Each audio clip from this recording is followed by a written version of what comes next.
welcome back to another episode of the Between the Lines podcast. Today we're doing an episode with an NFL season preview. As many of you may know, the NFL just recently came out with its schedule, causing lots of excitement for fans across the country. Before we start with our preview on the NFL, we're going to go into a little sports time machine. In 1935, the NFL adopted the annual college draft. This was instituted the following year, and ever since then, we've had college players entering the pros. All right. A couple years ago, 2015, the NFL decided to move extra points back, snapping the ball from the 15-yard line to make them more challenging. So, something cool to add. I'll go back to soccer. 2018 today. In the English FA Cup final, we had Chelsea against Manchester United. In a very actually low-scoring game, there was only one goal. Chelsea took the lead with Eden Hazard scoring a penalty at the 22nd minute. Very cool, very cool. So we're going to start today in the NFC conference, and then we'll move our way to the AFC. Our preview will begin with the NFC West. Teams that belong to the NFC West are the San Francisco 49ers, the Arizona Cardinals, the Seattle Seahawks, and the Los Angeles Rams. So let's start with the Niners here. The Niners are the Niners. They were in the Super Bowl last year. If it weren't for a big-time collapse in the fourth quarter, they would have been your champions. They got a lot of those same players returning to the squad. The defense will still be vaunted with Ford and Bosa on the outside. Got Kinlaw in the draft in the middle. I expect much of the same from them. Kyle Shanahan's a wizard, but tell me what you guys got on the Niners. I think that's going to be the top team out of the NFC West. That they seem like the most complete. I think the one that'll give them the challenge is, of course, every year the Seahawks, but they don't have like solid receivers or a little bit more weapons that I think they need. But if they could develop those guys that they do have out there already, maybe they could put something together. Yeah, I go with Kyle on this one. I think the Niners are going to be probably the best team out of the division again, but with a loss of some wide receivers on the team, I don't know, man. I mean, I kind of like how the Seahawks are playing and what they did last year, so I think they can do an upset. And let's just not sleep on the Arizona Cardinals. I think the Cardinals would not be the best of themselves this season right away because they still have a lot to learn. But I'm just saying, man. I'm not gonna be 100% sure the Niners are gonna be the leaders because I think especially the Seahawks and the Cardinals, are gonna give them a lot to work on. That's a great segue for me. In terms of the Cardinals, they're my dark horse in this division for sure. You're going to have Kyler back there slinging it, can run. We all know that. Now you add DeAndre Hopkins. You have an aging Larry Fitzgerald. He might be aging. We say he's aging every year, but he still puts up numbers. It's insane. He's the man. And then you got Kenyon Drake in the backfield. And they tried to shore up a few positions at linebacker. They got Devondre Campbell in free agency from the Atlanta Falcons. And they just drafted Isaiah Simmons. If the defense can hold up, obviously Chandler Jones is in there too. If the defense can hold up and Kyler can do his thing, I think that the Cardinals will be good. Whether that means they make the playoffs or not, I'm not sure. But last thing I'll say is watch out for Kyler Murray as a dark horse MVP candidate. That might sound a little bit crazy, but Kyler he's the truth, man, for sure. He's like way out there on the dark horse MVP chatter, but I'm just saying, watch out. You never know. MVP, Lamar Jackson came out of nowhere. That's kind of crazy. If he has an MVP season, they for sure winning the division, but I don't think that's going to happen this year yet. Man, that's everybody though.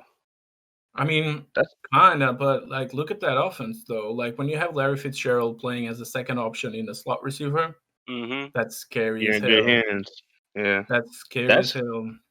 But what's crazy too is that if you got a young quarterback and you give him a weapon like DeAndre Hopkins, God, that's gonna be crazy. Bro. I hope he makes use of it. So exactly. Yeah. Yeah, I will say though, what's looking shaky in this division always is the Rams. Like, what's up with them? Like, what's your thoughts on them? The Rams are interesting. Their biggest problem last year is their offensive line was not very mobile, and it was an older group in terms of age and service in the league. They had a really tough time protecting Goff, and I think you saw that in his numbers and stats throughout the season. It was definitely a pretty big drop off from their Super Bowl appearance the year before. But if they can protect him, I don't know. I Obviously, don't if they really. can't, they're not going to win the division. But if they can protect them, it'll give them just a much better chance just to have a good season in general. But I just think they lost a lot of weapons.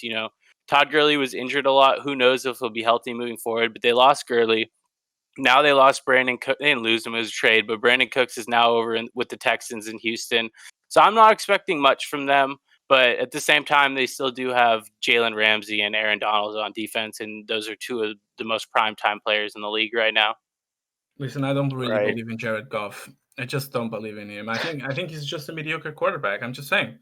I don't see him like as a guy that can just carry the team like that. They have a great defense. Don't get me wrong. Aaron Donald is just fucking beast. Like I'm watching his workout sessions during this summer. The guy's just out of this world. But I just don't believe in Jared Goff enough. Yeah, he's a killer. Last thing I'm gonna say on this division though is that I don't know how, but Russell Wilson always does it and always has his team up there. So Yes, once sir. again, you can never count them out. And I think he might be like one of the most underrated quarterbacks, or like not talked about enough, or what. It's like people respect him, but it's just like he's never, you know, given that shine, that major praise to me at least. But Yeah, I think you said it perfectly right there. Russell Wilson is the truth, man. You look at him coming into the league when he did. Everyone doubted him. His height and stature. There's not many quarterbacks you see in the league that were like him at the time. But now you look at it. Now he paved the way for guys like Baker Mayfield and Kyler Murray to come into the league and do their thing. But the added addition to Russell Wilson is the leadership factor, man. You look at that guy on the sidelines and just like the way he goes to work every single day, like he puts it out there every day, and like he's just a leader of men. So to your point, you can never count the Seahawks out, and that just has much to do with Russell Wilson and just the culture that's been established there in Seattle. And never forget about Pete Carroll. Obviously he should have ran the ball with Marshawn Lynch on the 1 yard line in that Super Bowl, but Pete Carroll's a good coach, man. He does a lot with not so much. You look at the talent that the Seahawks had on their roster last year. You can't tell me that was really playoff level talent. I know they got in on a wild card, but if you think about it, if they had made that stop at the goal line in that Niners game up in Seattle, they would have won the division. So, like you said, Kyle, you can just never count out those Seahawks. But that being said, I think we all need to pick a division winner here now. So I'll toss that off to Kyle first. gotta rep the city. Let's go with the Niners. Okay. Man, I want to go crazy on this one and say like Cardinals, but I'll go with the Niners. It has to be. I got to be realistic. Yeah. Like I said, I wouldn't be surprised if the Cardinals have a great season. And Yeah. even if they do have a great season, that could still mean they don't make the playoffs or they don't even get a wild card. But I'll have to just triple up with you guys on that. It's got to be the Niners for sure. Now to the NFC North. So the Lions are in the North, the Packers are as well, and the Bears and the Vikings. We can just quickly go over the Lions here. Lions drafted Jeff Okudah, a cornerback out of Ohio State. Matt Stafford's still there. They got, obviously, Kenny Golladay on the outside. Other than that, there's not a whole lot of weapons. I think Kerryon Johnson's toting the ball in the backfield for them. Don't see much for them. They're in the cellar for sure. Any thoughts on the Lions, guys? This sounds like they're gonna have a great defense. Mhm. That's pretty much what I see going for them, and not much else. I mean, Matt Stafford he's just Matt Stafford. Like, I don't know how he's gonna play decent, but it's the Lions. I mean, they're not gonna do much. I'm actually curious on their running back they drafted in the second round, DeAndre Swift. I don't know, man. Like we've seen running backs becoming like the main piece of a team way too many times, but like this year, no way. I'm also curious about their defense. Like Kyle said, I want to see how Okudah goes on the corner. He's definitely a great cornerback. So, but overall, man, I just don't. It's a division like way too hard for them right now. Yeah, absolutely. I think there's some interesting points for the Lions. a lot of people will knock Matt Stafford and say this, that, and the other thing about him, but he's just always been on bad teams. But if you statistically look at his body of work since he's been in the NFL, maybe he does throw too many picks. That's probably the one knock on him. But I think he's a solid quarterback. I think you can win with him. This Lions team certainly doesn't have the pieces throughout to be competitive enough to compete for the division. But I don't think Stafford's the problem. But that being said, the Lions aren't going anywhere. So now to the Packers. Aaron Rodgers is still getting older, but last year he was a little off and on last year. There were some games where he looked really good, and there were some games where he just didn't seem to have that Aaron Rodgers magic of the past that we all know so well. But then you think about the running back that they have. They have that tandem with Jones, and then I'm blanking on the other one's name. And then you obviously have why am I forgetting his name too? The wide Devontae Adams outside, and then I think they brought in another wide receiver in free agency, and they might have drafted one as well. But that defense is vaunted. You got the two edge rushers, the Smith brothers, and I think the Packers could definitely win it again. But tell me what you guys think about the Packers. Yeah, they look pretty good. They did lose, Jimmy and all of them, Mm-hmm. and I don't know if they surrounded him with enough people. Like everybody's main question was why did we draft Jordan Love, first round when you could have went. There was so many receivers in this draft. You could have got a higher end receiver. I think they should have went that way, but of course, I'm looking at their offense on this one, and then to go back off of what you said, I don't see the Rodgers magic anywhere. So that's kind of concerning for me. Yeah, I don't believe in the Packers too, man. I think part of their success this year is that Rodgers is going to deal with the fact that they just drafted another QB. I don't think Rodgers is going to be happy. I think it's going to be a Brett Favre situation again, like we mentioned a couple of episodes before. And the way that Rodgers is going to play this year, I think it's going to be totally related to how he feels again with the front office. But yeah, I'm going with Kyle this one. I don't see Rodgers magic, man. Like this season, I don't see the Packers winning the division at all. I know they have some nice pieces here and there, but I just feel like the Bears and the Vikings, man, they just got some advantage on the Packers right here. But yet again, you can never sleep on Rodgers. You can just beat Aaron Rodgers again and carry his team to win the division. But I don't know, man. I hope this season at least serves for Love to learn a lot with Rodgers, because I can see him becoming a kid QB and having this time to develop as a second string QB. It's perfect for him. But out of that, I don't see many more positive sides on the Packers. Absolutely. That brings us to the Bears. The Bears are in an interesting position because they have a really good defense, and they do have some weapons outside at receiver. But the question always comes back to, for the Bears, who's going to be the quarterback? They brought in Nick Foles, that was in Jacksonville last year. He was injured for half the season. When he came back, he really actually didn't play that well. But now the question is it going to be Trubisky or Foles at quarterback? And from what I've seen, it seems like Trubisky's going to get the nod at the beginning. I know they didn't pick up his fifth-year option off his rookie deal, but Trubisky will be the guy in the beginning. And we all know how that panned out last year. It didn't go well for the Bears. And kind of the sad part, or the thing that's discouraging for Bears fans, is you just look at that defense and it's pretty vaunted and it's very legit. So if you just had a serviceable quarterback, that could be a team that could compete for the playoffs every single year. But there's just a lot of confusion right now as to where the franchise is going in terms of the quarterback direction. So with that being said, I'll pass it off to you guys. Yeah, I'm not sure what's up with the quarterback situation either. Starting with the defense, though, I think it was a good pickup with Robert Quinn to have someone else on that other end. They did lose a lot this past year, so. And then the most interesting one, they lost HaHa Clinton Dix, so Yeah. Definitely need him. But yeah, where are we going with Mitch or Nick Foles? We don't know. It seems like the people, they're slowly giving up on Mitch, as they should. But yeah. Hey, hear me out. You all know that. You all know me. That my favorite team from this division is clearly the Bears. And you all talk to really interesting points about their good defense and the quarterback situation. But goddamn, the kicker, man, they need somebody that is not cursed. I remember that this guy came last season and he got all the hype, and everybody was like, "Oh, he's clutch now," because he shot like from 40 something yards, 50 yards, I don't remember. And everybody's like, "Oh, we finally got a kicker," and then he fucking doinks it again. Like, I just can't, man. Like, after the double doink, I think they are cursed on the kicker position. So hopefully that will get sorted out. Like, we'll have a nice kicker. But when it comes to quarterback situation, man, I had this conversation with you guys that I still kind of believe in Trubisky.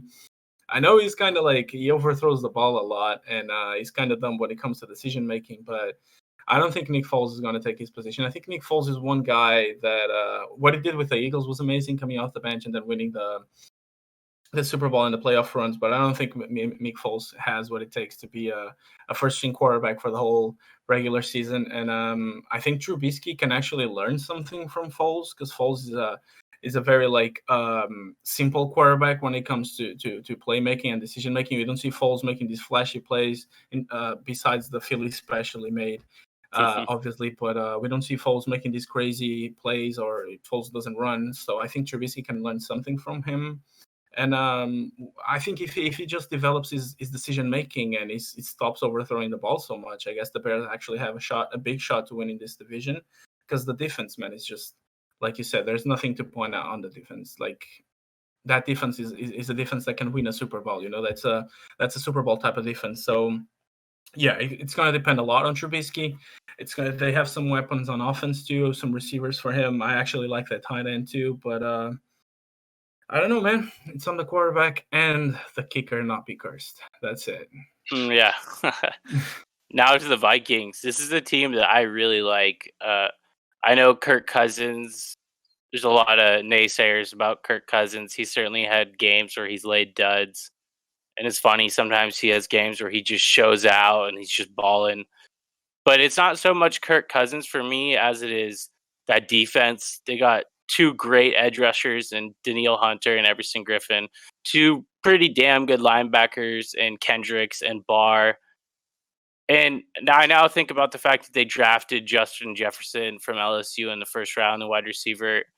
And I know they lost Stephon Diggs, which won't be easy to replace, but I think if Kirk Cousins can hold his weight and step up his play this year, like to a higher level than the years in the past, I really think that this team could win the division. I see it being between the Vikings and the Packers. Who knows? Trubisky could shock us, or Foles could take over the job and just pull some Foles magic like he did for the Eagles on that run to the Super Bowl. But I like the Vikings. I really always have. I'll be curious to see what pans out for them moving forward this year. Yeah, I agree. This is one of my favorite teams at this conference. So I'm always interested to see how they do every year. I don't know why. Like, maybe it's just like the colors or something. I don't know why I'm just like drawn to the Vikings. Mad weird. But I think losing Stephon Diggs it could have been a good and a bad thing. Of course you lost a great player, but maybe it was better for like the locker room chemistry, etc. So losing him, I think we need to see a good season out of Kyle Rudolph and Adam Thielen, maybe even Dalvin Cook too, and then see where we go from there. So my God, man, one of my closest friends in Portugal is a big Vikings fan, and I've been hearing. I never see someone believing in a team so much. Poor guy, man. After losing Stephon Diggs, especially though, I'm going to be honest here. I only like the Vikings when they have Diggs. I just like how clutch he was and his playmaking. But I was actually low key hoping they drafted his brother on this draft just to have a Diggs jersey there. But I don't know, man. I'm not really confident in this team. Like I said, I put the Packers and Bears probably above. Not the Packers though. I'd say the Bears above the Vikings, because I don't know. Kirk Cousins is just he's a decent quarterback, but I don't know if he has what it takes to win the division. And I'm actually curious about Justin Jefferson at the wide receiver position. I mean, that also depends, obviously, because they just a lot of big chunk on offense with Stefan Diggs leaving and Adam Thielen is playing at the slot mostly. So if Justin Jefferson steps up and Cousins actually has a nice connection with him, I don't know, but I don't see them winning the division either. Yeah, I think Kyle had a good point there.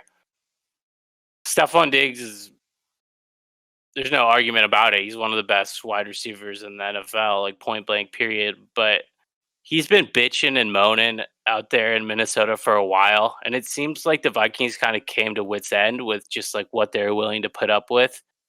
And I think that, yeah, you're losing an uber talented player, but you never know what his departure could do in terms of team chemistry and just locker room presence. So I think that's a good point. And then I can't believe I forgot about Dalvin Cook because he's one of my favorite players to watch in the NFL. He's just so shifty in the open field, and he's got a lot more power than people think he does. I'd put him in. If he's not in the top 5 in terms of running backs in the NFL, he's right there at 6 or 7. The man's beast. But now we have to pick winners in the NFC North. So I think I already kind of said it. I'm rolling with the Vikings. What do you guys got? I'm rolling with the Bears. I'm between the Vikings and the Packers. Like, I want to choose the Packers just because, but I think for the sake of this, I'm gonna go with the Vikings. I like the Vikings here. Let me just put this here. I understand your argument, and we can definitely put the Vikings winning the division. I'm just saying with the defense that Bears have, if the offense actually connects this year, y'all saying the Bears is like the third most likely to win the division because Trubisky quarterback issues, and I totally understand that. I'm just saying if the offense actually connects this year and Trubisky or Foles just take it to the other level, I don't know, man. I fully understand what you're saying, and I think there's totally an argument to be made there. But what I think Kyle and I are kind of getting at is that's a really big if to assume that will happen based off what we've seen so far. But I agree 100%. If the Bears can get good quarterback play, whether that's from Trubisky or Foles, I fully believe that they'll probably win the division. No questions asked. But we shall see. Now to the NFC South.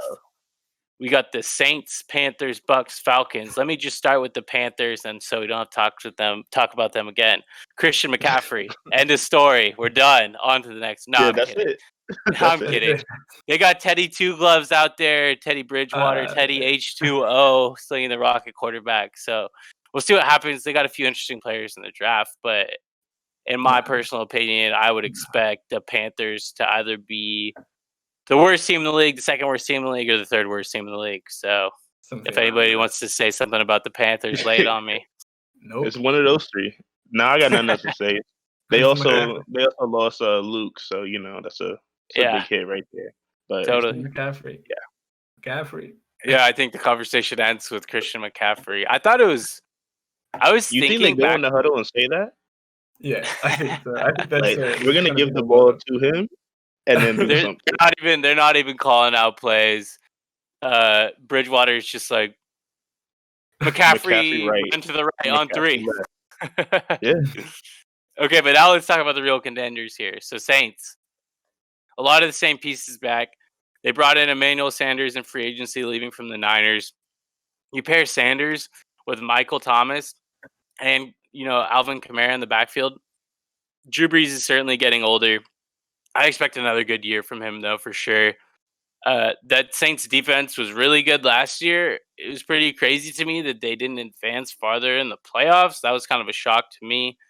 But I see much of the same from the Saints and see them as real legitimate Super Bowl contenders again.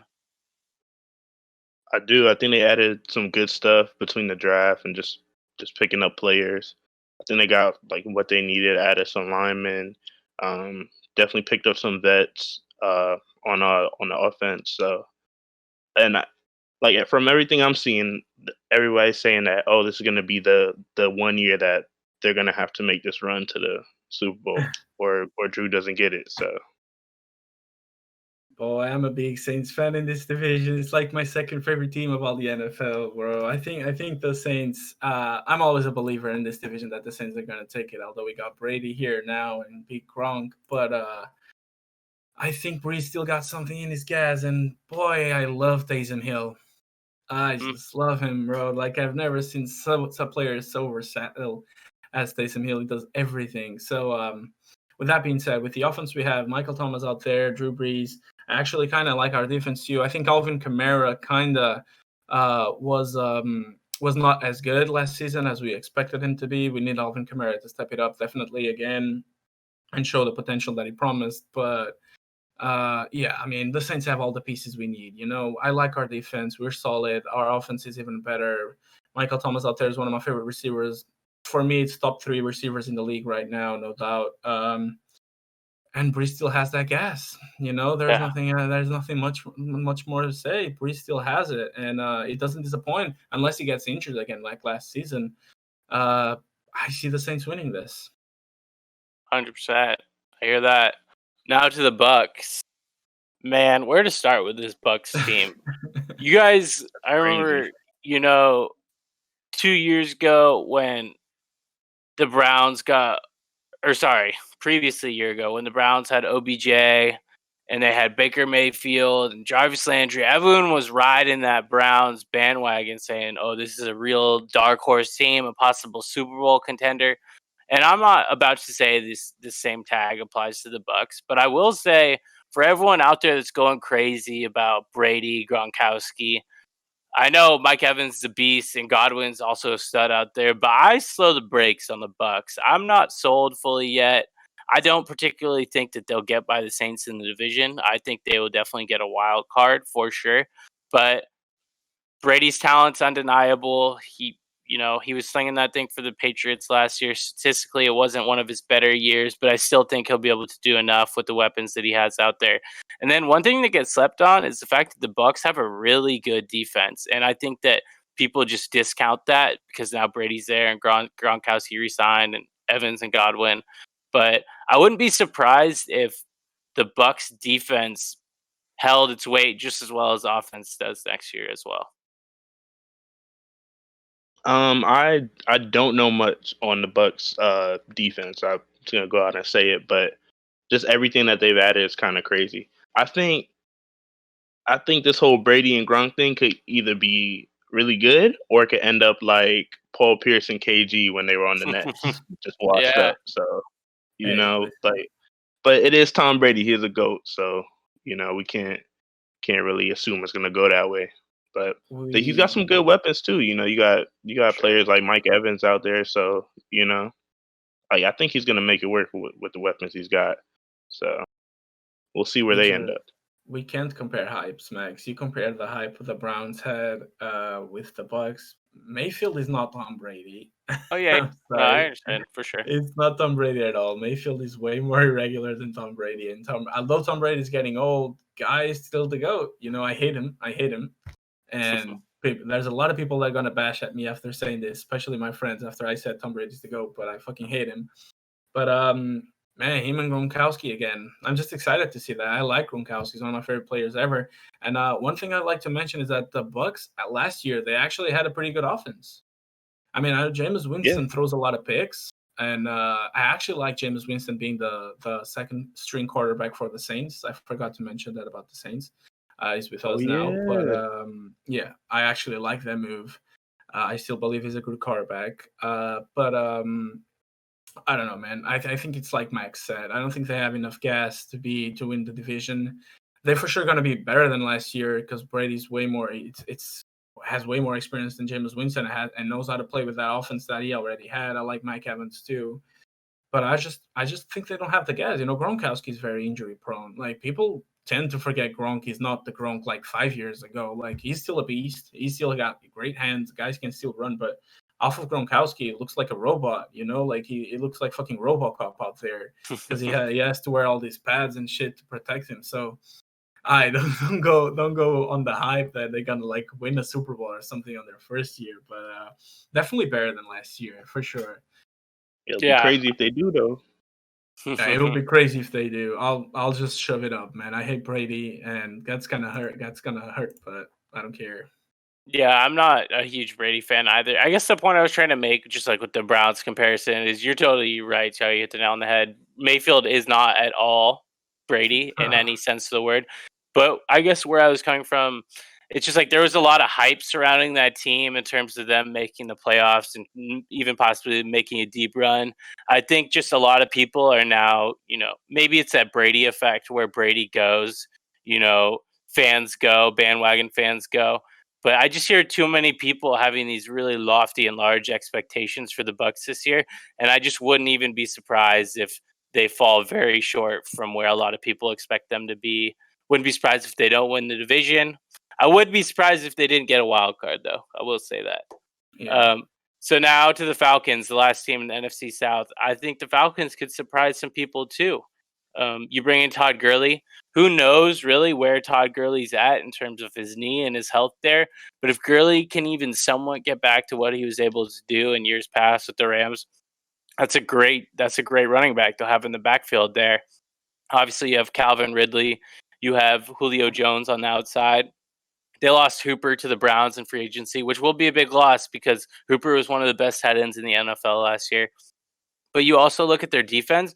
Their defense played really good football at the end of the stretch last year in the last 5 or 6 games. They actually beat the Niners in San Francisco, kind of on a last-second play there. But they did lose a few pieces. Devondre Campbell, like we talked about earlier, went to the Cardinals in free agency. That was one of their stud linebackers.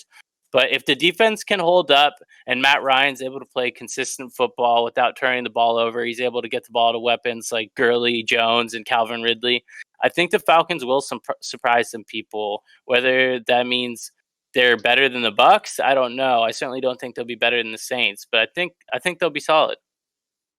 Definitely. They had a pretty good run the second half of the season. Mm-hmm. So the key for them this year is going to be to not have a slow start. They gotta get up and running. And if they just, I forget the first couple games, I'm drawing a blank, but if they play good those first couple games, with all these new weapons they have now, they can try to make a difference in their division. So I think it'll be either between. I think I'm gonna have the Saints winning, but between them and Tampa Bay, it's gonna be a toss up. I don't even think it's gonna be close to Tampa Bay, man. I mean, where to start with these Falcons, man? Like, first of all, they were a disappointment last season. The only good thing, the only thing that made the Falcons relevant in the NFL was the fact that Julio Jones is still there, fucking god between receivers. It's a god between men. That's what it is. Julio Jones is a guy that needs to get out of Atlanta. Like, now he needs a ring. He deserves it. With that being said, and also the new jerseys are nice, but with that being said, I don't think Todd Gurley is going to be Todd Gurley. It's not going to be Todd Gurley. We've seen many running backs before being really good, and after some injuries on the knees, it's over. It's not like over in the terms that you're going to be relevant, but it's not going to be Todd Gurley. Don't think about it. I've seen a lot of fans from a lot of Falcons fans on social media saying they got Todd Gurley and it's like going to be like a Super Bowl run. I hate to disappoint y'all, but Todd Gurley is not going to be the same guy. And well, they got nice pieces on the draft too. They got a new cornerback for defense, but I just think it's not enough, and I kind of stopped believing in Matt Ryan. He's still solid. He's still a solid QB, but I don't think it's enough. And him and Julio prove us they can still get some chips, but they're not even going to compete with the Bucks, I feel. And one last thing I like to mention about these Falcons, man, their kicker is getting a lot of hype. The guy's called Young Ho. Just saying. Cool. The guy's getting a lot of hype. He's actually a nice keeper, but bro, can you disrespect Michael Vick like that? What did he do?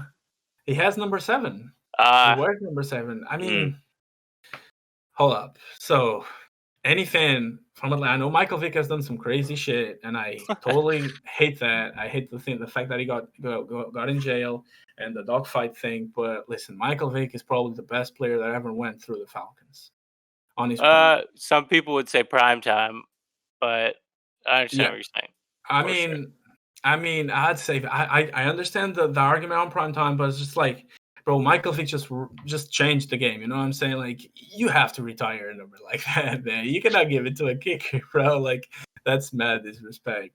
But that's just like that. That has nothing to do with the conversation we had. Just something that I'd like to point it out. I got really pissed when I saw that. But yeah, I don't see them competing with the Bucks. I'm just For yeah, sure. I don't think so. I think we could all probably agree if it weren't for the dog fighting, Michael Vick's number would for sure be retired right now. Yeah, But there's a lot definitely. of stigma and just kind of a lot of drama that surrounds that whole situation. Who knows? Maybe one day it does, as you know, things start to flatten out and people kind of forget. He deserves it. He was for sure a beast. I remember that Madden 07 game. You put Mike Vick in there, dude. It was a cheat code, bro. cheat He just code. started running off on the plug, man, all day long. Crazy stuff. Imagine that on Kyle's hand. That's all he does on Madden. He just runs the quarterback, bro. That's all he does. It worked. It worked. Hey, man, you got to stick with what you know in that game, bro, for sure. Exactly. All right. So I think now we got to pick a division winner here. Are we 3 for 3 across the board and that the Saints are going to take it? Yes. Yep. Sir. All right, sweet. On to the NFC East. Yes. The New York Football Giants, the Washington Football Redskins, the Philly Eagles, and the Dallas Cowboys. Start with the Giants. Danny Dimes, Daniel Jones will be back there slinging the rock. A big issue for the Giants last year was that they were unable to protect the quarterback, not to mention their defense was atrocious. So there's a lot of problems in New York. Obviously, they got Saquon Barkley still there running the rock. He's a beast. In terms of this division, they don't have much of a chance. They still need probably another draft or two before they can kind of, get some chips into their stock in terms of developing younger players towards the future. I don't think there really needs to be much to be said here, but let me know if you guys got anything. There's not much to be said. Saquon's gonna do what he does, and that's that. I think they got a rookie coach too. So Joe Judge. yeah, so we'll see how things kind of work out, but they're not gonna win much. Yeah, I think the Just Giants plain are and going to be there with the Lions when it comes to with the Bengals. Sorry, when it comes to the Panthers. The Bengals. What the hell? The Panthers when it comes to more games lost. There's a lot of Tigers in this fucking NFL, bro. And Yeah, a lot of whatever. variations. I think they're going to be one of the worst teams in the NFL, and I really hope Saquon Barkley is not going to get injured again because goddamn, the guy's wasting his prime and he's going to getting a lot of injuries. But with that being said, there's not much more about the Giants, like you said. I hope their own linemen they drafted are actually good, and they get to protect Saquon and especially their quarterback. But without that, they just don't have the weapons, to compete yet. They still need one more draft at least, maybe two. Yeah, Exactly. that's it. There's not much to say. Now to the Washington Redskins. Chase Young, the number 2 pick in the draft. The guy's a phenom. Come in there right away and just start sacking quarterbacks and just causing havoc all over the field. So there's that. Seems like Dwayne Haskins most likely will be the guy this year that's going to be at the quarterback position. I think Case Keenum got brought in free agency. That's kind of just a solid fallback option in terms of if Haskins really shits the bed. I know Haskins has a lot of critics. Kind of an interesting year for him last year. Didn't do much. And then there's that funny moment where the game's still going on. And he's supposed to be on the field taking a knee, but he's taking selfies with fans on the sideline. So it kind of makes you wonder what the fuck he's thinking. But the Redskins actually have a pretty solid D line and have some few pieces on defense other than that. But the biggest limitation here for them I see is Haskins, unless he just blows us away and in that second year just takes a really big leap in terms of development. I don't think there really needs to be too much said here. Just the same with the Giants. The Redskins might get a little bit better, but they're not competing. Yeah, definitely. It seems like their roster is taking like a nice, good shape. So everything except the quarterback situation, we kind of got to wait and see what's happening with that. Like if Haskins is going to perform this year or what. So and then we'll see. Is Riverboat Ron still there? Yeah, Riverboat Ron. Just because he got fired from Carolina, as we know, last year. And that was one of the things I forgot to say that I did want to say is I think that's a great hire. I think Ron Rivera is a really good coach. I thought it was kind of peculiar how that situation ended in North Carolina, rather Carolina Panthers. But I just always thought he was a good coach, and I thought he was a great leader. And it seems like you listen to quotes from guys that have played for him in the past or in the present, and nobody has any bad things to say about him. They say he's a great leader. He knows what he's doing. So I was surprised, but I think that's a really good hire for the Redskins for sure. Yeah, that was just a tough situation. Like things are just going left in the organization. So whatever, don't care. But Last thing I want to know is what my boy Chudy has to say about this team. I don't Yeah. think they're doing too well, but we'll see. Listen, I got mad respect, especially for Alex Smith, man. I saw on Instagram, guy, he's still trying. Dude, he's He's trying to get trying back, to bro. come back. He's trying to get back. Dude, guy's half broken. Like, if Gronk is Robocop, Alex Smith is like the Terminator, bro. He's like 100% robot. There's no chance that guy can still walk, and he's still throwing dimes. But with that being said, the only thing I'm curious about this season when it comes to the Redskins is watching Chase Young play and seeing Thaddeus Moss. I want to see how it does at the tight end position. There's a lot of opinions about him saying he's not that good. He was just in a nice team in college, and now he's going to be exposed. I think the guy has a nice build, and he has a very nice person to teach him how to catch the damn ball, right? Guys, the son of Randy Moss. But especially Chase Young, man, I want to see how he does this season. I really hope he has all the success in Washington. For sure. No question. Now on to the Eagles. This is my division winner here. Yeah. The Eagles have weapons. Djax is now healthy. Alshon should be healthy. Zach Ertz is one of the best tight ends in the league. Jalen Reagor, the wide receiver they drafted from TCU, should be able to come in and play in the slot a little bit, maybe do some gadget type stuff for them, which would be cool, man. I think he'll be a weapon for sure. Carson Wentz, the biggest thing is the man needs to stay healthy. Obviously, in the playoffs last year, he got knocked upside the head. Kind of a cheap shot from Jadeveon Clowney, and he got concussed and had to leave the game. But if Wentz can do his thing, I think the Eagles will win the division.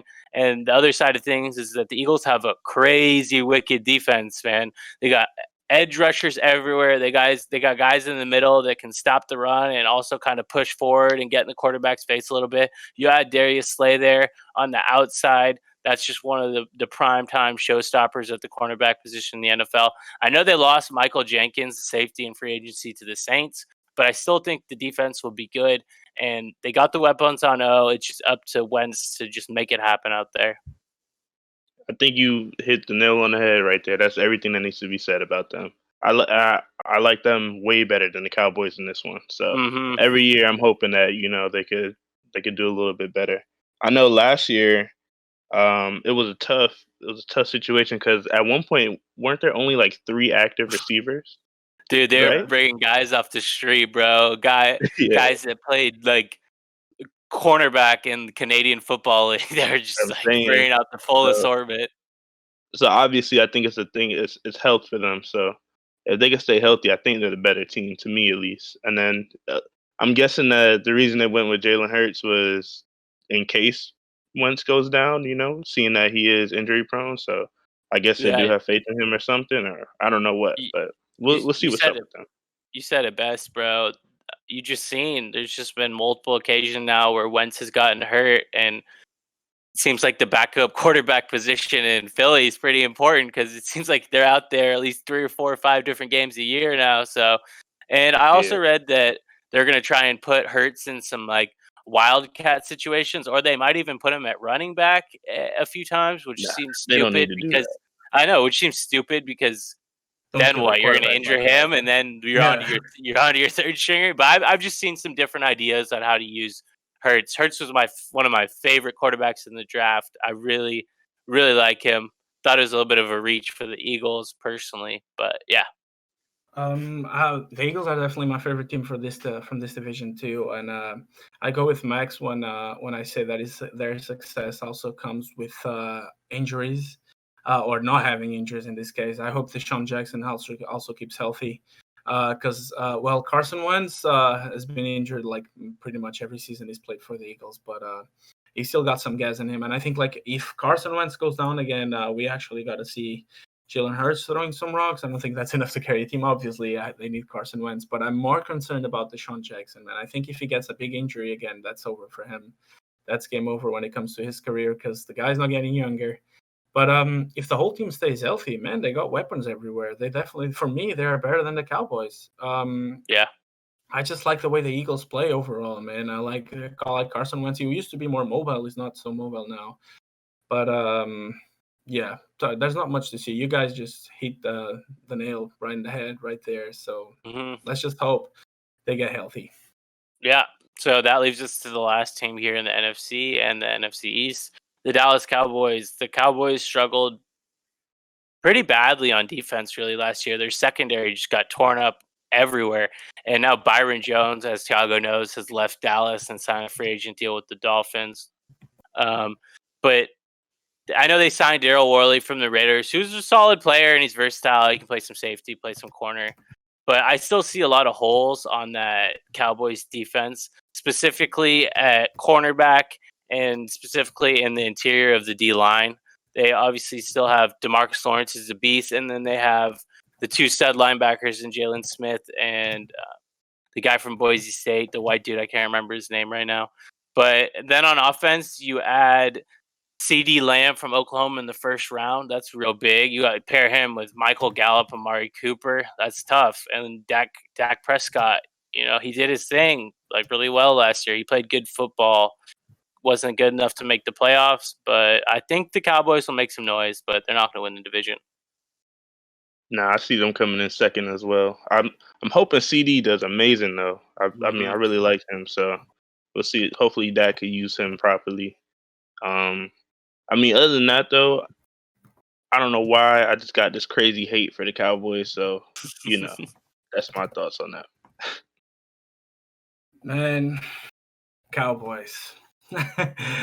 I don't like the Cowboys as a team, man. I hate the fact they call themselves the America's team, but I don't know, man. They look scary every year. Last year they looked scary too with all their weapons, but they just seem to flop every year, and that gives me a lot of joy. So, I mean, what else, bro? I just hope they flop again, I guess. Not hating on the Cowboys, but actually, I don't see them flopping, to be honest. I think they have pretty nice weapons this year. We talked that when we talked about the NFL draft here on this podcast, I mentioned that the new wide receiver they just got, I think it's going to be a great weapon for them to use next to Amari Cooper. So hopefully they're not going to win the division, but I don't know, man. Maybe they get like a wild card run or something because weapons they have for sure. So let's see how it goes for them. Okay, so let's close this thing out here. It sounds like we've got Eagles 3 for 3, right? On the NFC's division winners. Yep. Pending they stay healthy. Right. So I'm just going to run it back here. For the NFC West, we decided the Niners most likely will take that one. There's a little bit of inconclusiveness here in the NFC North. I think Kyle and I lean towards the Vikings, and Thiago has the Bears. In the South, we were 3 for 3 on the Saints winning that division. And in the East, we were 3 for 3 on the Eagles winning the division. Obviously, that pertains to them staying healthy throughout the season. Now we have to pick some wild cards here. So there's going to be 2 wild cards in the NFC. Kyle, why don't you go first and tell me who do you think has a good chance of taking those 2 wild card slots?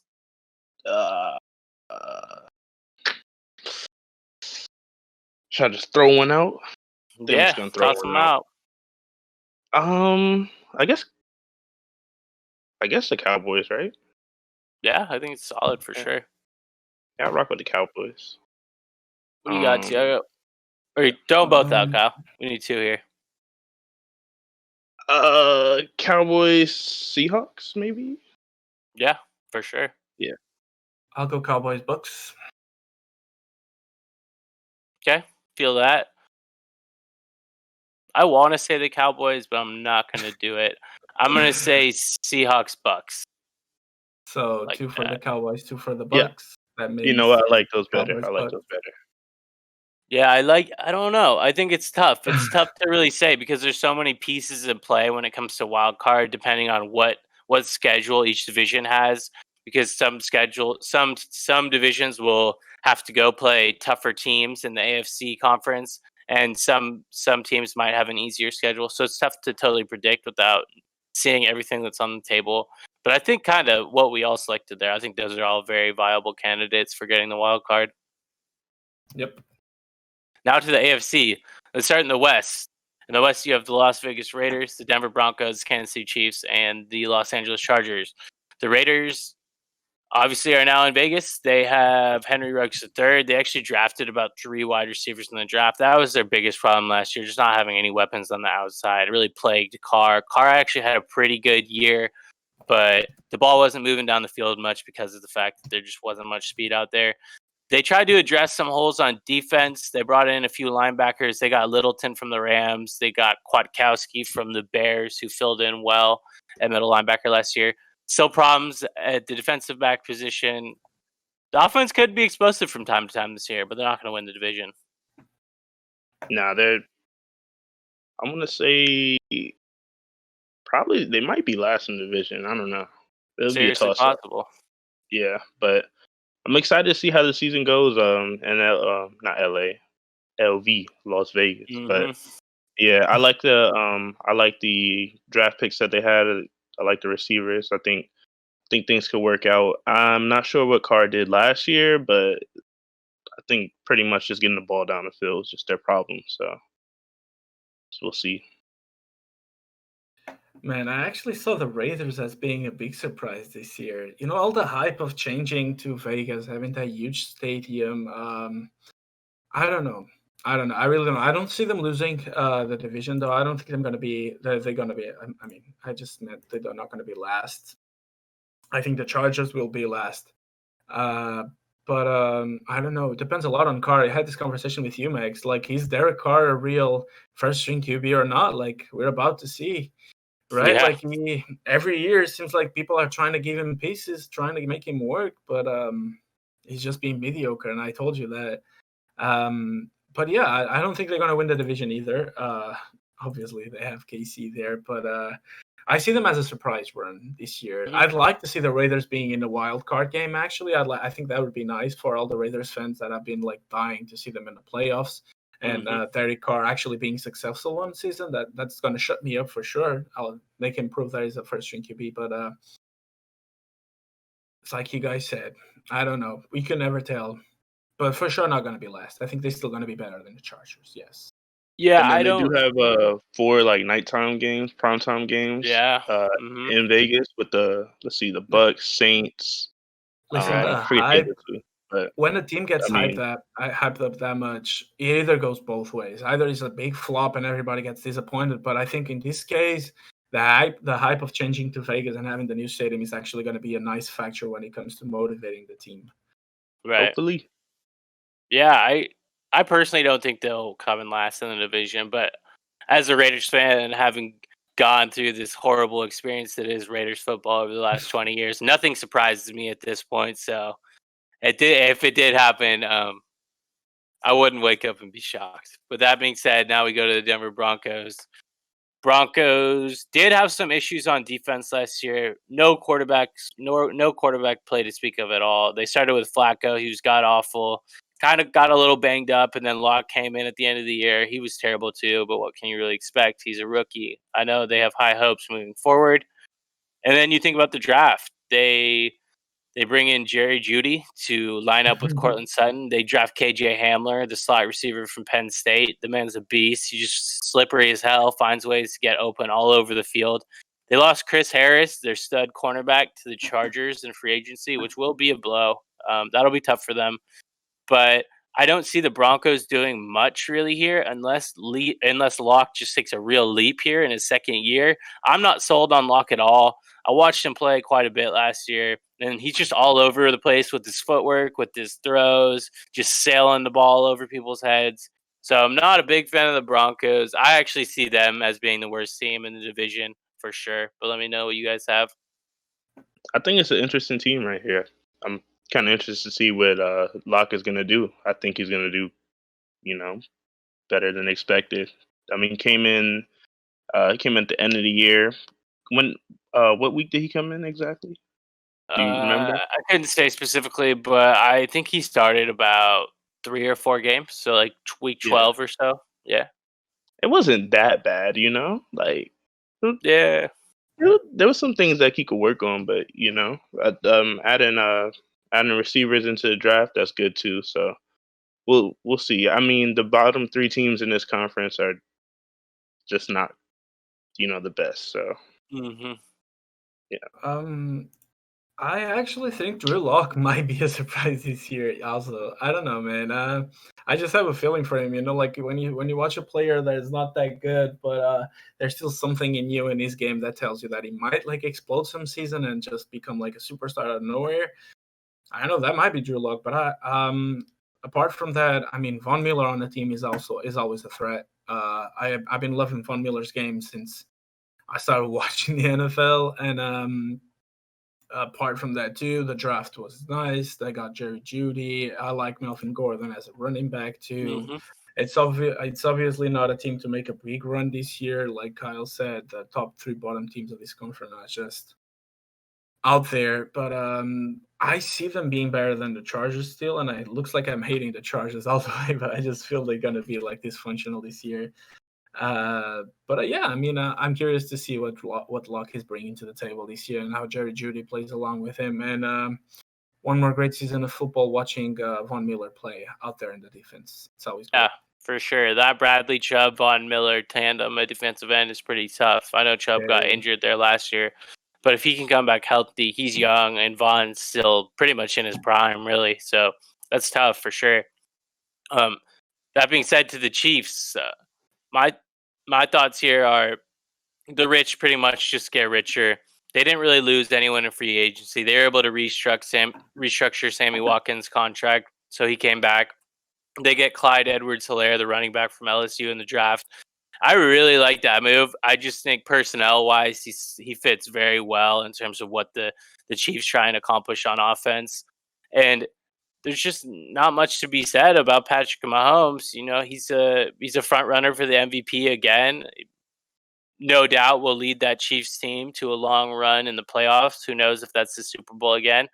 But the Chiefs are for sure going to win this division and should have much success in 2020. Yeah, I agree. It's gonna be hard to repeat Super Bowl champs, but they're definitely gonna win the division. Like, it's gonna be cakewalk. So Mm-hmm. Yeah, I like the expression he used, Max, that actually just sum it up all. The rich just get richer. I don't see the Chiefs didn't get any worse at all. Like, if I had to pick a team now to win the Super Bowl, by logic would be the Chiefs. They just have a complete team. They have a nice defense, a nice offense. Patrick Mahomes, he's an MVP caliber player for sure, and he's still young, so he's still got room to develop. Bro, when you have a receiver like Tyreek Hill and a tight end like Travis Kelce out there, that's just scary, man. You got a lot of options. Hill is just getting faster, man. And with Mahomes' arm, he can put the ball anywhere he wants. So, yeah, I mean, there's not much to say there. We can just admit they're going to win the division, that's for sure. For sure. I think the only question marks they really have are on defense, more so in the secondary. But if they're able to hold up, they got Chris Jones, a D tackle, one of the best in the league, and Frank Clark does his thing on the outside rushing. So if the defense can hold up, obviously Tyrann Mathieu back there in the secondary, if they can hold up, they should have no problems winning the division. And if they can hold up really well, should be in the Super Bowl again, most likely, one would assume. The Ravens might have a final say in that matter, though. So now to the last team in the division, the team that Thiago apparently hates a whole lot, the Los Angeles Chargers. The Chargers drafted Herbert out of the University of Oregon to be their future quarterback moving forward. They lost Melvin Gordon for agency to the Broncos, but the Chargers have a really good defense. They gained Chris Harris, a cornerback on the outside. You have the Bosa brother, not Nick, but Joey. And then you have Melvin Ingram, who's also just a stud on the other side. So I really like that Charger defense, but I have a lot of question marks on offense. Not at wide receiver at all, though, because Keenan Allen's a beast. Mike Williams is really solid. And then Hunter Henry, obviously he's not stayed healthy at all really in his career, but when he is healthy and is on the field, he's just really athletic. He can go out and make all the catches, can block a little bit. So he's a versatile, solid tight end. But the real question here is who's going to play quarterback. If I had to guess, I think that Tyrod will probably get the nod at the beginning, and Herbert will take some weeks to learn and get comfortable as a pro. And if Tyrod's just not getting it done, I can see a situation in week 6, 7, or 8 where Herbert comes in and gets some work.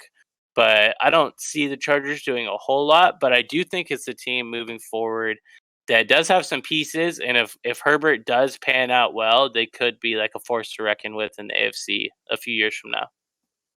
definitely, I gotta take back what I said about the Raiders being the last team. I think it's still gonna be a toss-up, but maybe the Chargers will be down here. I just don't have faith in their quarterback and Tyrod Taylor. But it's also going to be interesting too, because coming out of this whole coronavirus situation, I'm assuming we're not going to have as many weeks to, go through camp and all that, So they're probably just going to go with the safe bet of going with Tyrod Taylor instead of just throwing in the rookie, Yeah, and they have the exactly. vet ready. So, but there's no questions with the receivers. It seems like their defense is pretty straight. It's just probably just their quarterback. So Listen, I don't hate the Chargers. I actually like the yeah, you Chargers do. especially when Yeah. Antonio Gates was there. What do you mean I hate the Chargers? I like Gates playing for the Chargers, but it's one of my favorite players. But I just think they're gonna be dysfunctional, man. If they were dysfunctional last year with Fields still there, they're gonna be even more dysfunctional this year. I mean, really, Tyrod Taylor? Bro, I mean, remember when Yeah. when he played for the Browns 2 years ago? He was awful. Oh my god, bro! Like, poor guy. I mean, like there's no way they have very nice players actually. I like Keenan Allen is a beast at receiver, and Austin Eckler is also a running back too. Yeah, He's putting for sure. numbers worth of fantasy games picks. I know that because he's been fucking me up very badly because I never pick him. But apart from that, and Boza is also a very nice defensive end too. But apart from that, with the quarterback situation they're in now, and from what we saw last year, I think they're going to be very dysfunctional this year. I think they have some ways to build for next year because they have young players. Boza is still young, and obviously they just drafted a new QB and Justin Herbert. But this year, I think they're going to be also maybe one of the worst teams in the league, but definitely the worst team in this division. Mm-hmm. All right, so I think we're 3 for 3. The Chiefs are going to take the AFC West, no doubt. Now to the AFC North, the Baltimore Ravens, the Cleveland Browns, the Pittsburgh Steelers, and the Cincinnati Bengals. Let's just start with the Bengals here, get them out of the way. Joe Burrow from LSU will be the quarterback. He will for sure start week 1, no question about it. AJ Green's still out there. He's got a pretty big history now of injuries. Didn't really play at all last year. But if Green can stay on the field, that'll be a weapon there. They have Tyler Boyd, another solid wide receiver from the University of Pittsburgh, who's been in the league for a few years. They're going to have problems on defense. Still Geno Atkins rushing up the middle. Got a few guys that are so-so at defensive back, but I think they'll come in last place in this division for sure. Yeah, it's just hard. You got a rookie quarterback, so you can't really expect to be the best team in the league. But once again, those one of those we're just gonna have to see like what Joe does during the season. You still have AJ Green out there, so that's good. No, Always AJ. coming in there. Oh, no, sorry, my he bad. left. No, no. AJ Green is there. I thought you were going to say Andy Dalton. My bad. Oh no. Like what? Nah. I misheard. What you Yeah. said didn't register in my brain. No, that's cool. That's cool. Go ahead, Tiago. I mean, I hear you guys saying they're definitely going to be the worst team in this division because it's also a harder division with the Ravens and Browns out there, and the Steelers are actually not doing bad. But you guys forgot to mention, I think, I totally agree that Joe Burrow has a lot to grow and is going to be a great player for sure. AJ Green is already established, nice wide receiver, although he's always injured. But how about Mixon? Yeah. I think Mixon is a great running back. I think Mixon has great potential. He has not having a good O line for sure. And that always hurts the running back and the quarterback. So I think if they keep building now like a nice O line for the future, I think Mixon is going to be like I'd say like an all-star in this an all-pro for the NFL. I see Mixon as a great as a strong, fast running back with great potential for this team. And but this year, I mean, it's hard. We just drafted a QB. He still has to adapt to the system of the Bengals. I don't think AJ Green is going to stay healthy for the whole season. I've just watched the last couple of years. AJ Green is just being, he plays a couple of last season he didn't even play. He plays a couple of games. It's like Deshaun Jackson. You can never tell. He can make like a awesome 3 game runs and then get injured, and that's over for him. But I'm curious for Mixon again. Every season, I want to see what Mixon brings new to the table because he seems to be developed from year to year. So let's see. Yeah, that's a great point. I'm kind of surprised that I didn't mention Mixon. Mixon's he's up there, man, in terms of best running backs in the league. Definitely top 10 for sure. But kind of like you said, Tiago, the Bengals had no offensive line help in terms of protecting the quarterback, and also their their ability to block down the field for Mexican was pretty bad too. So I think they tried to shore up that O-line a little bit with some draft picks later on that were made, but it'll be interesting. Now to the Steelers. Big Ben's going to be back. So presuming that he's healthy. He's certainly getting older, but you have Juju, you have James Washington, you have the guy from Toledo, can't remember Deontay Johnson, I think his name is. And then the Steelers defense is just still vaunted. Minka Roman back there at safety. And they just have a few guys that are just beasts. Bud Dupree that plays the end, the other Watt brother, TJ Watt, just a beast. And then they got linebackers for sure. So I think the Steelers are going to give the Ravens a run for their money for sure. What do you guys think? The Steelers. No, that's funny. But who's a running back? I want to say James Conner. Yeah, he's always an interesting player I watch. I mean, he's always putting up numbers, so that's going to be a key guy for them right there. And yeah, we'll see what Big Ben does if he does much. But for some reason they're always up there. So yeah, that's what I'm saying. They're gonna they're gonna compete, but like the Ravens are gonna destroy them. I don't know, bro. I understand what you're saying. Like the Ravens are just absolute monsters for sure, like on the offense and defensive side of the ball. But I think Big Ben is one of those quarterbacks, kind of like Russell Wilson too, where like you can never count them out. Just like back against the wall, just always gonna make plays. And like we said, Ben's getting older, and who knows what his health situation really is. But I just would not count them out of that division. Not saying they're gonna win, but I just would not count them out. Bro, last time I saw Big Ben on social media, it was looking like Santa Claus with that beard, bro. Guy's fat and has a huge beard. How he looks like my dad. Like if you told me my dad is gonna throw a ball in an NFL game, I think he's gonna die, bro. Like guy's been looking like Santa Claus, literally. I don't think I think Big Ben this year is about to be another Philip Rivers, bro. Like he's just gonna flop. Like people are gonna be like, hey, you know what? Your time is over. Because it is over. It was over last year, bro. 2 years ago, I actually followed the Steelers season when they missed the playoffs for one game. It's just Big Ben is making a lot of mistakes. He's not mobile, first of all. I know he's strong and it's hard to make him fumble. It's hard to bring him down, but the guy is just he's old, man. He's over. Like, you know what? Steelers, like, get over it.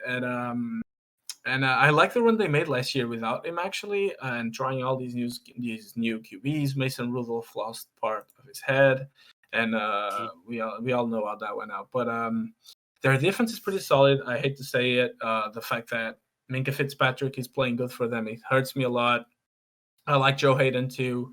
Juju Smith-Schuster is a great wide receiver, although I think he still has a lot to improve. He's still not in the top list for receivers, in my opinion.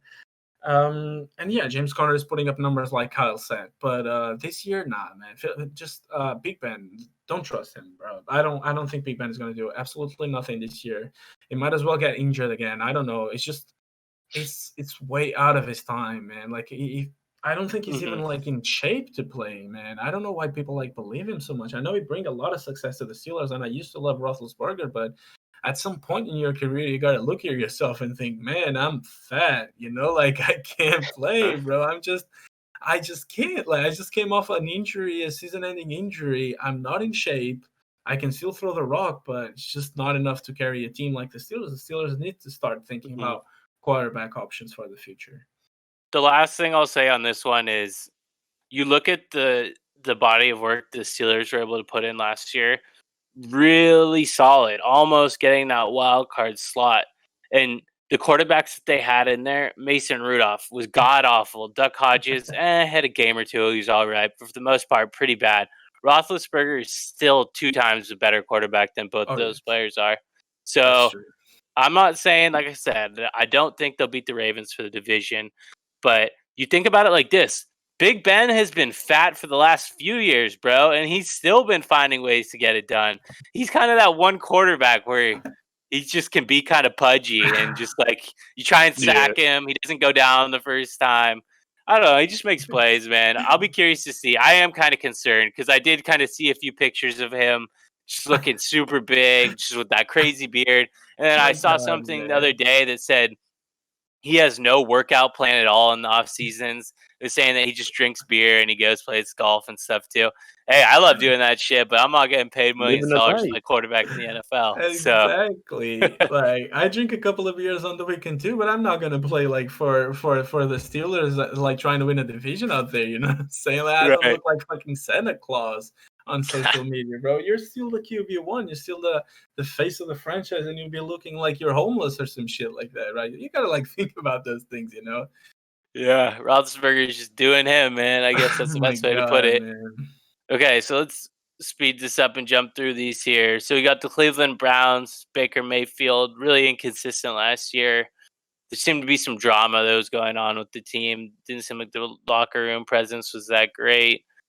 OBJ back again. Didn't have the output of stats you would have hoped you would have had last year for the Browns. Jarvis is still there. Hooper is now over from the Falcons. And then you still got that tandem in the backfield. I'd like to see more 2-back sets from them with Kareem Hunt and Nick Chubb and Myles Garrett rushing the passer. The defense is solid. They lost Kirksey in free agency to the Packers at linebacker. But I don't know. They're not going to win the division. I don't think they're going to get a wild card either. Any thoughts? Nah, no wild card. It's kind of interesting though. Like, how do you have so many good pieces around you, and you just I guess it's just like the team name or whatever. Like, they're just cursed. It's got to Dis- be it or something. Yeah, Dysfunction, man. yeah. And then also with you got OBJ, so I'm kind of wondering like what happened last year. Like, was he just like chilling, or like just wasn't a productive season? Was he like low key injured, or like is it like a Mhm.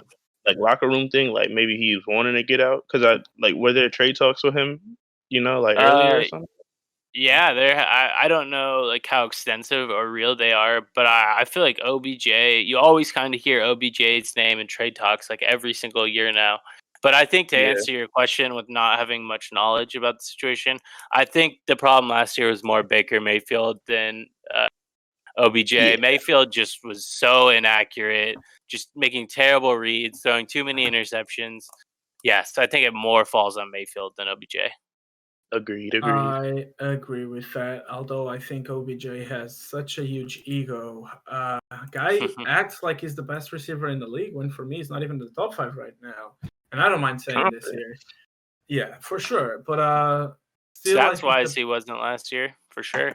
yeah, and I still think the Browns, if Baker gets his shit together and OBJ does also, I think they're gonna get the wild card, bro. There's just no way with all those pieces that 2 years in a row you can flop, bro. You have Nick Chubb and Kareem Hunt at the running back. I'm just gonna say this, like apart from OBJ, Baker Mayfield, apart from Myles Garrett on defense, and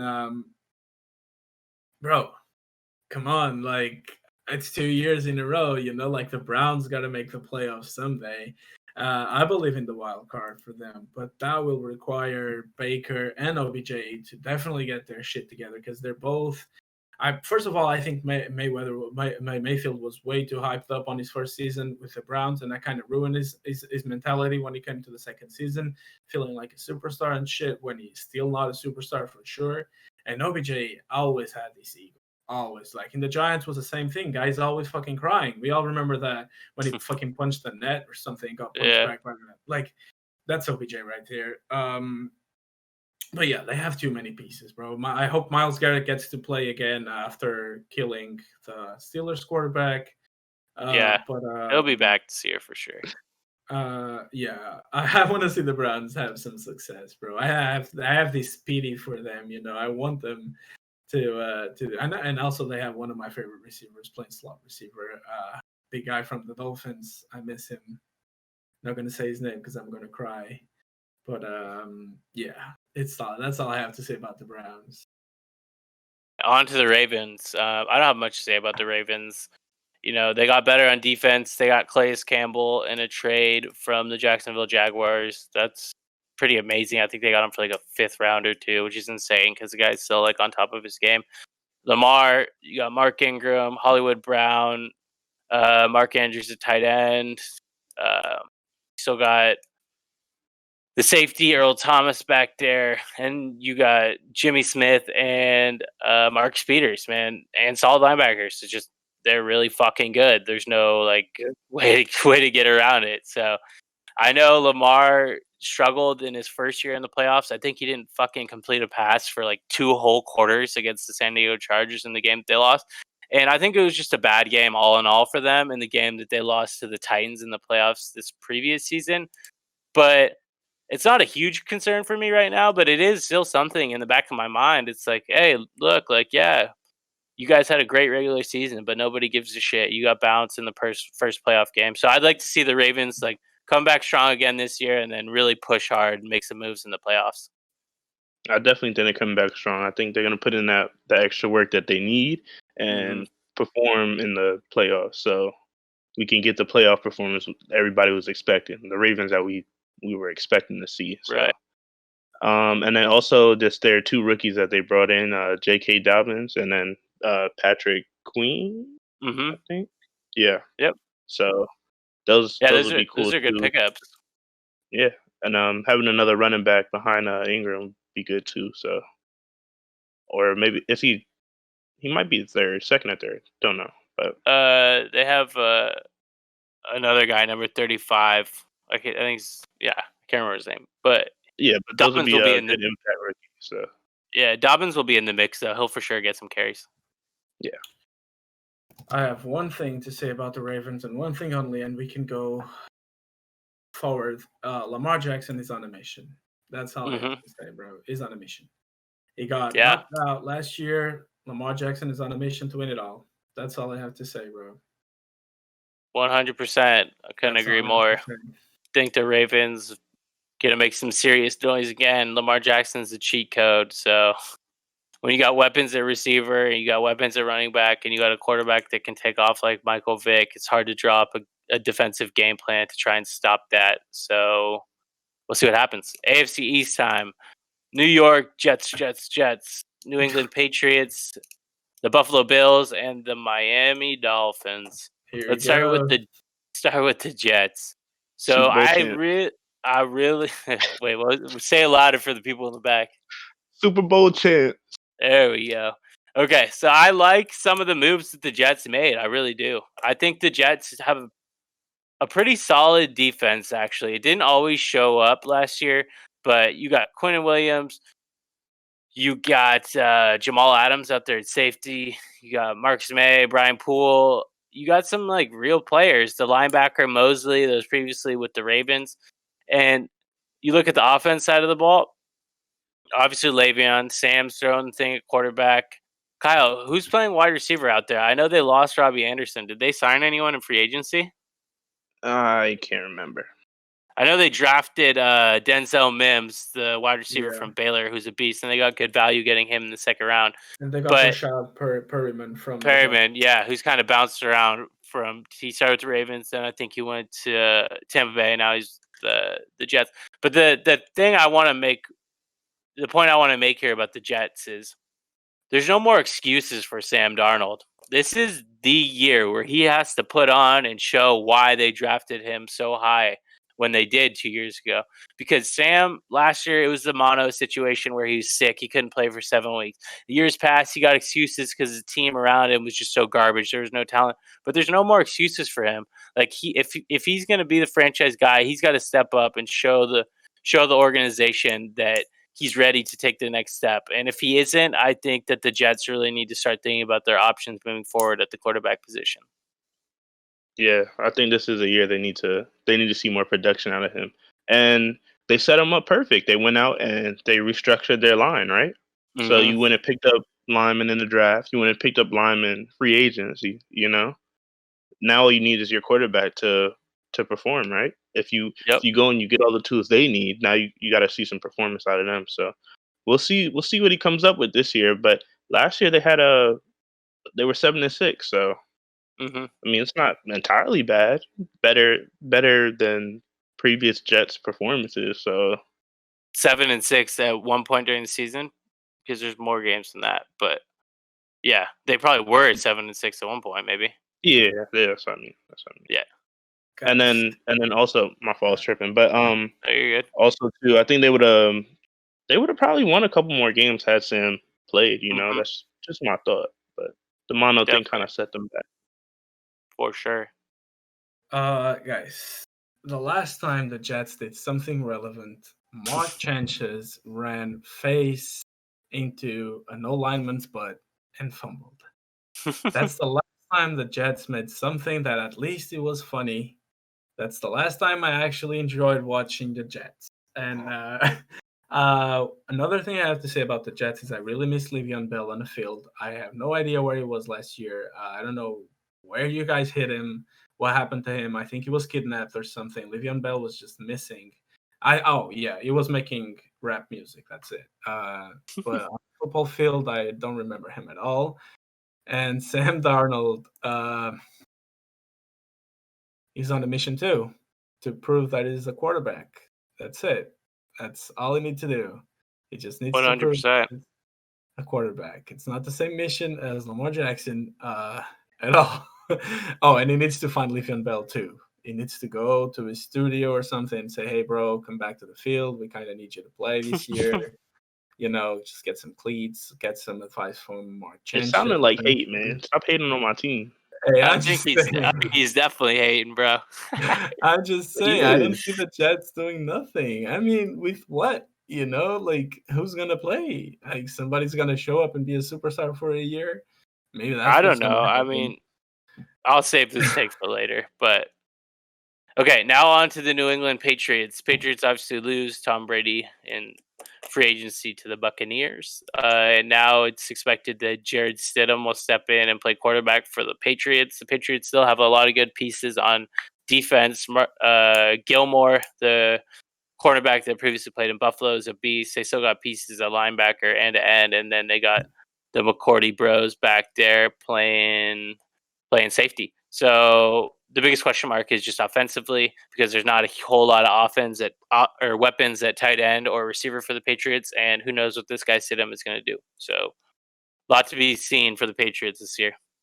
Yeah, that's pretty much it. Just seeing what exactly he's going to do and how he was training under Tom. So, see, they're still a good team. It's the Patriots, so you can never hate on, or you can never forget them. So, yeah. Bill Belichick. That's all I have to say.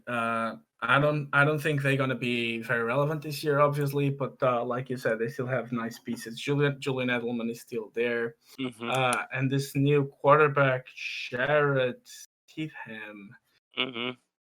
I don't know, man. If I was there, I would put Julian Edelman playing quarterback again. That's it. Just for the tanking. But I don't know, man. I don't know. There's not much to say about the Patriots here. I mean, if we watch the whole conference in general, it's kind of crazy when you actually think the Bills might have a chance to win a conference. Yeah, it's when you know that something is weird. If the Bills are relevant in your conference, it means like, first of all, you have the Jets in your conference. That's we know. But and then I don't know, man. I don't know. I'd say like the Bills might be the hottest take from this conference. And I'm a Miami Dolphins fan, but I don't think we're gonna do something this year right away, right off the corner, right off the bat. That's impossible. I mean, I hope Tua gets time to develop, and I'm not like one of those fans that think that wants to rush things all over. You know what I'm saying? Like I think a team should take his time to develop, because otherwise it's going to be a huge mess. But I'm actually curious with the Bills. That's what I'm going to say. Yeah. Now. I don't have much to say on the Patriots and on the Dolphins that I haven't said before, especially the Dolphins I've been talking about in our podcast every time we mention NFL. But the Bills, bro, I like their quarterback. And Stephon Diggs is there now, and the Bills actually made a nice run last year. So I don't see why not, like, having the Bills winning this conference. Yeah. So Bills are my division winner here for sure. The biggest question mark for me is if Josh Allen can step up and be accurate throwing the football. In terms of physicality and his ability to scamper out of the pocket, all the tools are there. He's got a really like prototype size at least 6'4", 6'5" in terms of height. And also you add Stephon Diggs. The defense was really solid last year. They got a solid running back. I'm trying to remember his name. He's a shorter guy. Yeah, I mean, the Bills really are the team now with Tom Brady now no longer in New England. I think the Jets are the other team in the division. If they could really surprise some people, they could possibly win the division. It's between the Bills and the Jets for sure. I don't think the Patriots are going to have it this year unless Belichick just really gets crafty and he somehow turns Stidham into a really serviceable, solid quarterback. When it comes to the Dolphins, I think it's another learning year all the way across the board. Who knows? Maybe Tua will get some snaps. I would not be surprised if Fitzmagic is in there at the beginning. Big beard. I like what the Dolphins are doing, though, in terms of franchise direction. I think they had some really solid pickups in the draft. I just think they're still like a draft or two away before they're in serious position to where they can compete for playoffs and beyond. Give us time, bro. Give us time. But, yeah, exactly. Let's just all agree that the Bills are gonna take this here for sure. I would say that if I had to say something for sure. Let's roll with Josh Allen. And hey, let's not hate on the Jets, bro. Let's not hate on the Jets. No hate from me. On to the AFC South. All right, well, let's just clarify. We got the Bills going from the AFC East. That's the move. AFC South, Houston Texans, Jacksonville Jaguars, Tennessee Titans, and the Indianapolis Colts. Start with the Colts. They signed Phillip Rivers for $25 million in offseason. That just makes me scratch my head. He was washed last year. He was washed the year before. And you're going to pay this man $25 million for a year to play quarterback. Jacoby Brissett's a better quarterback than Rivers. Brissett was injured at the end of last year, which was kind of a problem for the organization. But you still got T.Y. You got Marlon Mack. That's the running back. Obviously, T.Y. is the receiver. They added Pittman from USC in the draft. They have Darius Leonard at linebacker. They got some pieces. Malik Hooker out there in the secondary at safety. So I really dislike the Rivers decision. Don't understand it. But yeah, that's what I got to say on the Colts. What do you guys got? Yeah, they're a cool team. I mean, minus the Rivers thing, I think they should stick with Jacoby. But I mean, they're not bad, you know. Those are just one of those weird teams, you know. Right. And then who else? The Titans too. The Titans they were on a little tear towards the end, and then into the playoffs. So that made it pretty interesting. And then what are the other two teams in there? The Houston Texans and the Jaguars.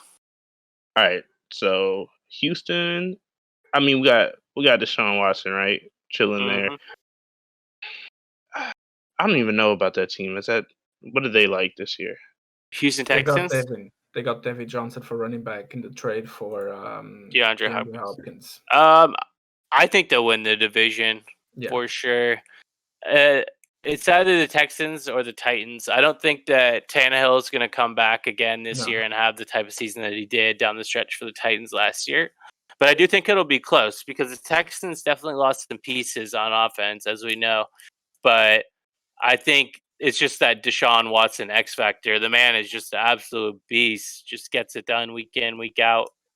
But then also check this: their first two games, Chiefs and Ravens. Yeah. So I mean, they're already off to that. Yeah, that's a tough start to the season. So it is, but still doesn't mean that you're gonna lose the division, right? I mean, I think with adding Brandon Cooks to this Texans team is also really good. I mean, overall, I think this division doesn't have much to say. I think I agree with the bad move in Phillip Rivers. I think maybe these NFL teams have something for fat QBs. I don't know, man. Maybe I got a shot there too. But I don't know, man. I think there's not much to say. The Jaguars are going to be pretty bad this year. There's not much to expect from them. Their defense is falling apart too, although it was really good a couple of years ago. I don't see Tannehill doing much this year too. Obviously, Henry is a beast, so he's going to be carrying the Titans all the way. And there's the Texans situation where I really hate the moves they are making, and Bill O'Brien is just. I don't know, man. If somebody can get that job like Bill O'Brien, maybe I can get that job too. Maybe I can apply to be a QB and the owner of the team. Like I got a shot at both. But now out of jokes, I think the Texans still are the best team in this conference. Like I said, I like David Johnson and Brandon Cooks joining this team. I think David Johnson is still a great running back, and he was not getting as many snaps with Kenyon Drake.